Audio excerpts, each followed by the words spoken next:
Hello guys, welcome back to my vlog. Welcome to Holly Bolly Tolly. তো আজকে একটা নতুন লেটেস্ট আপডেট নিয়ে তোমাদের কাছে চলে এসেছি। ওয়ার টুর পোস্টার, নতুন পোস্টার রিলিজ হয়েছে।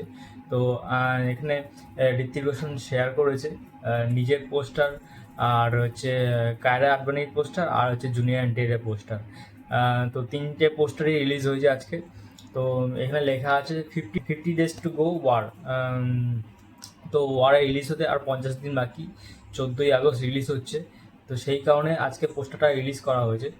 তো এবার থেকে বোঝা যাচ্ছে এবার ওয়াইরএফ একটু নড়ে চড়ে বসেছে। এবার এবার থেকে আসল মার্কেটিং শুরু হবে ওয়াইরএফে।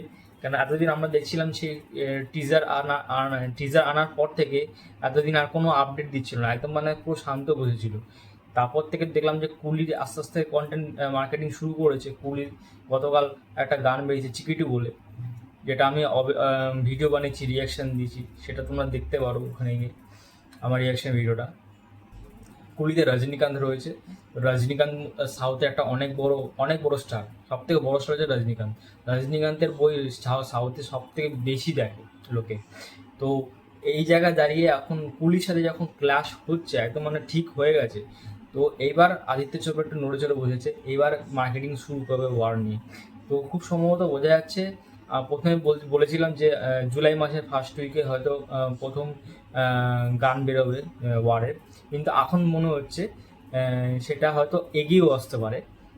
সেটা হয়তো এই মাসের লাস্টের দিকে হয়তো আসতে পারে, হয়তো সোমবার দিনকে হয়তো আসতে পারে। এটাও হতে পারে সোমবার দিনকে রিলিজ করতে পারে প্রথম গান ওয়ার টু এ। তো এখানে যে তরোয়াল নিয়ে যে ফাইটিং অ্যাকশন যেটা আছে, সেখান থেকে হয়তো শর্ট নিয়ে এই পোস্টারটা বানিয়েছে। তারপরে দেখা যাচ্ছে জুনিয়র এন্টারের একটা পোস্টার আছে, যেখানে এরকম টাইগারের মতো গলায় রুমাল দিয়ে একটা স্কার্ফ পরে ওরকম একটা সিন আছে।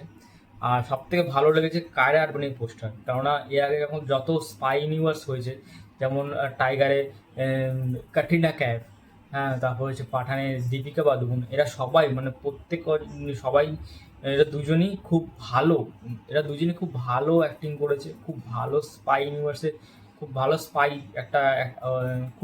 স্পাই হিসাবে একটা অভিনয় করেছে। তো প্রচণ্ড ফাইটিং সিন করেছে। তো সেই জায়গায় দাঁড়িয়ে কায়রা আডবাণীর এরকম একটা লুক, একটা আশা করা যাচ্ছিল যে এরকম একটা লুক হতে পারে।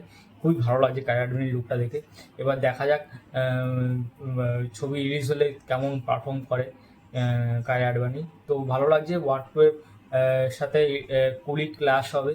তো অনেক বড় একটা ক্লাশ হতে চলেছে। আবার ওইদিকে বাংলায় হচ্ছে ধূমকেতু রিলিজ হচ্ছে। একেবারে মানে 14ই আগস্ট মানে ফাটাফাটি একদম। কোনটা ছেড়ে কোনটা দেখবো এরকম ব্যাপার হয়ে যাবে। তো যদিও বাংলা বই অডিয়েন্স আলাদা আছে, বাংলা বই অডিয়েন্স বাংলা বই দেখেও তবু হিন্দি বই দেখবে, এরকম ভাবার কিছুই নেই। তো আশা করি ওয়ার টু এই বছরের সব থেকে বড় মুভি।